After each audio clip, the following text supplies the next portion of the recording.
আসসালামু আলাইকুম। অনেকদিন পর আসলাম আপনাদের সাথে একটু কথা বলার জন্য। কর্মব্যস্ততার কারণে আর আসা হয় নাই অনেকদিন ধরে, যদিও আমি জানি আমার জন্য কেউ অপেক্ষা করে না বা আমার কথা শোনার জন্য কেউ বসে নেই। তো আজকে আসলে কথা বলতে চাইছিলাম যে ক্রোনি ক্যাপিটালিজম বিষয়টা নিয়ে। ক্রোনি ক্যাপিটালিজম যদি আমরা বাংলায় বলি হচ্ছে অন্তরঙ্গ পুঁজিবাদী একটা শব্দ আর কি। তো অন্তরঙ্গ পুঁজিবাদী এই শব্দটা নিয়ে কথা বলতে চাচ্ছি কেন, আহ, এই কথাটা 2011 সালে, যদি আমার ভুল না হয়ে থাকে, আমাদের যে আন্দালিব রহমান পার্থ সাহেব এই কথাটা বলছিল জাতীয় সংসদে। সেটা কিরকম, সেটা হচ্ছে যে আপনার ক্রোনি শব্দটার অর্থ প্রকাশ করে হচ্ছে অন্তরঙ্গ শব্দের মাধ্যমে। আর ক্যাপিটালিজম তো আমরা বুঝি যে পুঁজিবাদ, মানে আমরা অন্তরঙ্গ পুঁজিবাদ, যেটা হচ্ছে আমরা পুঁজিবাদ বলতে কি বুঝি। পুঁজিবাদ বলতে বুঝি যে যেমন আমি একটা কোম্পানিতে জব করি, এই কোম্পানিটা একটা পুঁজিবাদের ব্যবস্থার সাথে সম্পৃক্ত, মানে কোম্পানি প্রোডাক্ট বিক্রি করে। সেম হচ্ছে কৃষক তার পণ্য বিক্রি করে। সো বর্তমানে যে বাজার অবস্থা, এটা পুরোটাই পুঁজিবাদের উপর ডিপেন্ড করে, পুঁজিবাদ ব্যবস্থার উপরে। সো এটা নিয়ে কথা বলছে এই কারণে যে বর্তমান লাস্ট যে ফ্যাসিস্ট হাসিনা ছিলেন ওনার সংসদে 50 থেকে 60 জনের মতো ব্যবসায়ী ছিলেন। এটার অর্থটা এইভাবেই প্রকাশ করে যে অন্তরঙ্গ পুঁজিবাদ মানে হচ্ছে যে পুঁজি বাজার বা বাজারের কম্পিটিশন বা প্রতিযোগিতার সাথে কোম্পানি বা মালিকরা হচ্ছে সম্পর্ক না রেখে সরকারি পৃষ্ঠপোষকতা করেন, যেটাকে বলে সরকারি যে আমলা আছে বা সরকারি এমপি বলেন, মন্ত্রী বলেন, তাদের সাথে পৃষ্ঠপোষকতা হোক, সেটা ঘুষ দিয়ে হোক, কোনো অন্যভাবে রিলেশনশিপ বিল্ড আপ করে সরকারের যে ভর্তুকি বলেন বা সরকার যে যে কোনো একটা ইনিশিয়েটিভ নেয় বা যে কোনো একটা বাজেট নেয়, ওই বাজেটটা নিজের আয়ত্তে এনে বাজারকে হচ্ছে মানে উল্টাপাল্টা করা। যেরকম ধরেন হচ্ছে যেমন 20টা কোম্পানি আছে বাংলাদেশের লিড কোম্পানি।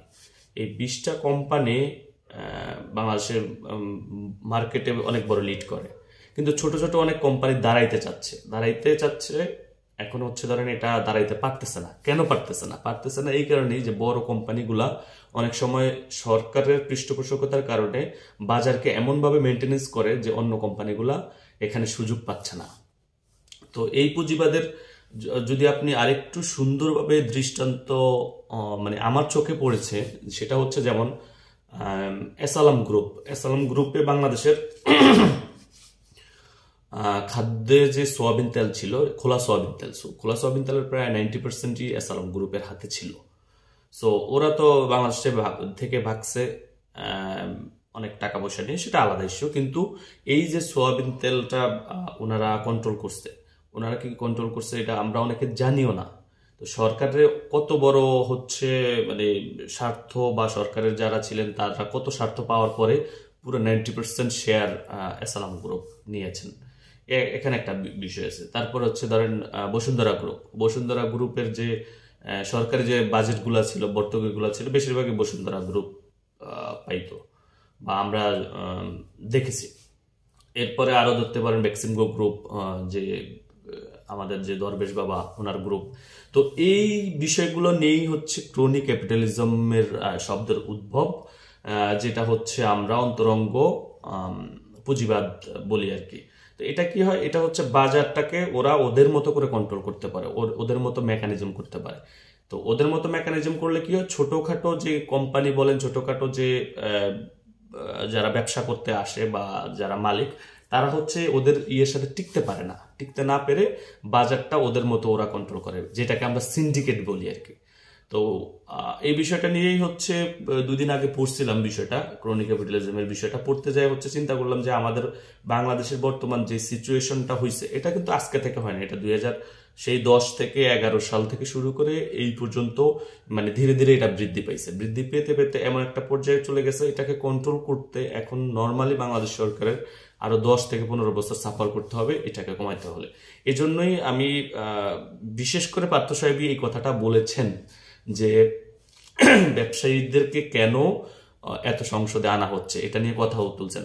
কারণ দেখেন, ওনারা তো আসলে হাই ক্লাস শিক্ষিত পার্সন, ওনারা আসলে যে কোনো জিনিস যেহেতু পলিটিক্সের সাথে জড়িত, ওরা ফিউচার নিয়ে ভাবে, বাংলাদেশের ফিউচার নিয়ে। উনি 2011 সালে যেটা বলছে সেটা এখন 2024-এ এসে আমরা ফেস করতেছি। এটা যদি এখন থেকে কন্ট্রোল না হয় তাহলে আমাদের বাংলা ভাষায় বলতে হলে আমাদের কপালে আরো ভোগ আছে। তো এটাই হচ্ছে আমাদের কমাতে হবে। আশা করি আমরা সাকসেসফুল হব, কিন্তু একটু ভোগান্তি তো আমাদের পথেই হবে। দ্যাটস ইট, এই বিষয় নিয়ে কথা বলতে আসলাম। থ্যাংক ইউ সো মাচ, ভালো থাকবেন।